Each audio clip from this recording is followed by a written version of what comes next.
Shall we talk about what's probably being talked about the most post race? Because this has started to happen in the middle to late section of this race, and that is Turn 4, very topical at the moment post race, and the use of the track limits. More importantly, it was Hamilton had been doing this for the majority of the race, going over the white line and using the track limits. Now, there's interviews. Yeah, both Mercedes have, and there's interviews on social media. Yeah, so through practice and qualifying, the FIA and in the drivers' briefing, it was respect all the track limits. Don't go across the white line, otherwise your lap will be disqualified. We saw it happen with Ricciardo a couple of times. We saw it happen with multiple drivers. Not a problem. Into the race, and I've seen Leclerc confirm this in an interview as well with Sky Sports. There was no, if you come off the track, as long as you're not gaining an advantage or overtaking someone whilst using extra track, it's kind of allowed. Now, Hamilton and Bottas and various other cars were taking advantage around Turn 4 by coming off. It's tarmac. It's the same piece of road.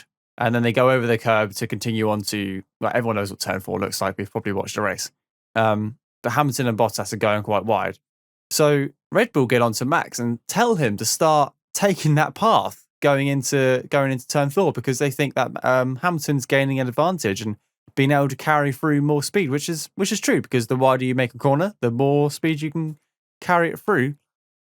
But what's your thoughts on that? You're quite hot on track limits and what you think about them. So give me your opinion on the whole.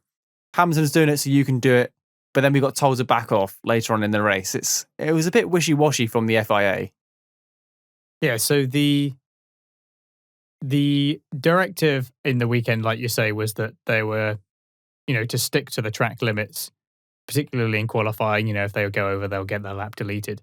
Now, the directive for the race was that they couldn't do it if it would gain them what they call a lasting advantage. Now, this was clarified, I believe, in the directive itself, which was that by lasting advantage, they meant when gaining a position or when defending, but not necessarily lap time. Mm. So they wouldn't be monitoring it for that. They would only be monitoring it if you were gained an advantage when going past someone, so basically passing someone off track, or if you were defending. But generally, the message seemed to be that they weren't going to be monitoring it. They weren't going to be monitoring it at Turn 4. It was just a case of you can go over that bit. That's fine. It was just the standard. Don't overtake people off track. That's already understood. That's not even really related, really, because that's a kind of a separate thing. You can't pass someone when you're not on the track, basically. My personal opinion on track limits is that they should be as strict during the race as they are during qualifying. The idea that people can just keep blowing over the curbs and not even be on the track, why would they do it if it wasn't giving them an advantage?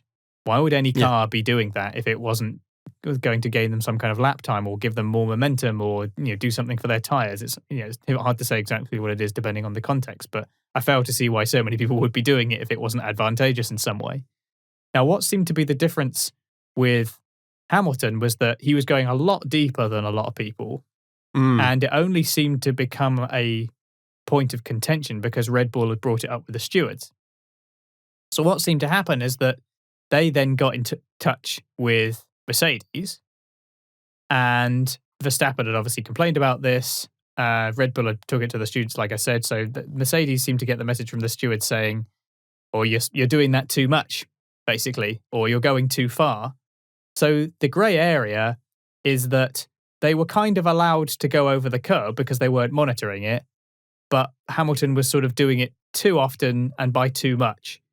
So the point at which it becomes unacceptable is unknown because it's not clear how far one can go over the line and that's okay. And so nobody really knows exactly what point it became an issue other than the fact that Red Bull happened to bring it up and complain to the stewards. And then all of a sudden it was, Hamilton was being told, just be careful. And that was the point at which he seemed to sort of bring it in a little bit more. He reined it in a bit and didn't quite climb over the curb as much. Yeah.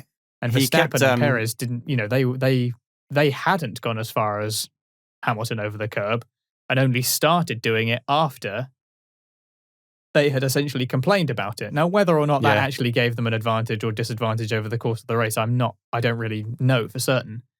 But the grey area exists because They were allowed to go over the line, but apparently Hamilton was going over the line too much and by too far.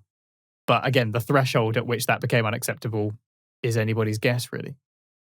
It's ridiculous. It's absolutely ridiculous that this situation should even be happening, to be honest. It should be. I think the track limits should be don't go over the line.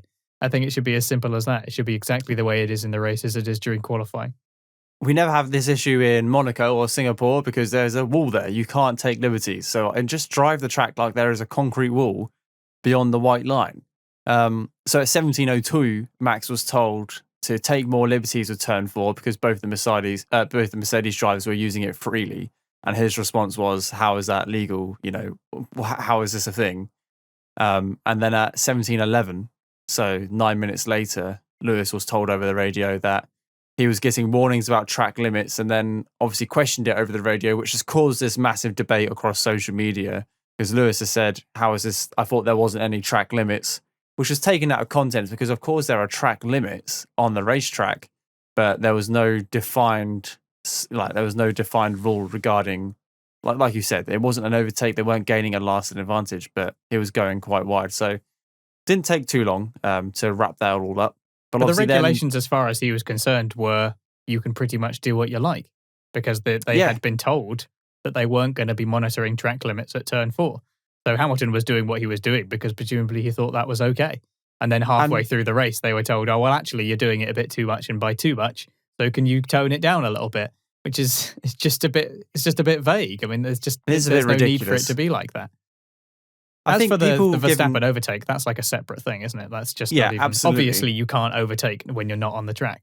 And it's clear that although some people think that he was past Hamilton when they were on track, it kind of doesn't really matter because in order to stay on the track and not go over the track limits, he would have had to slow down, and thus he wouldn't have kept the position.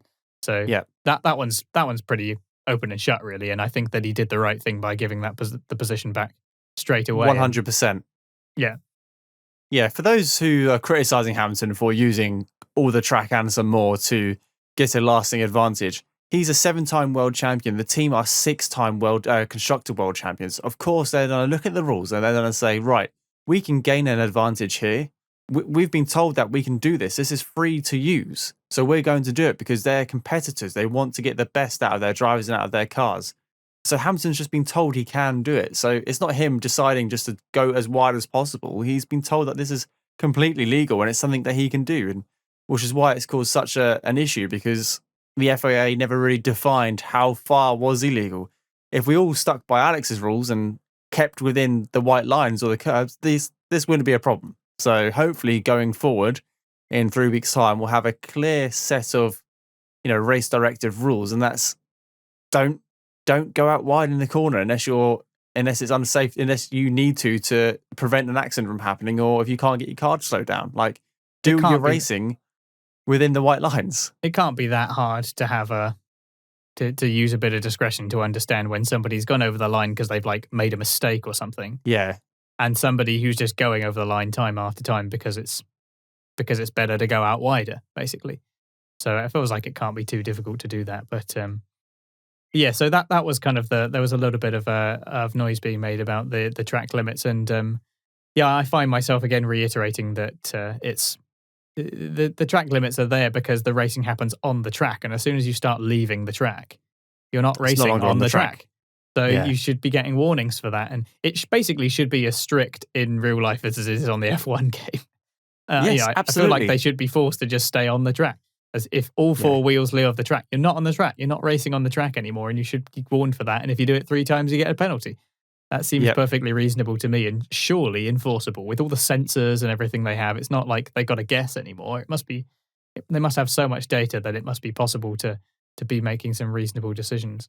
And they're hot on it in qualifying, aren't they? Yeah, so they can do it in a 45-minute qualifying session. They can do it during the race because it's embarrassing how many times we have to bring up the track limits question in this podcast because I can't remember how many times it was last year, but it felt like quite a lot. Every week there was a different set of rules going into different races. So hopefully it just gets cleared up moving forward because it shouldn't happen.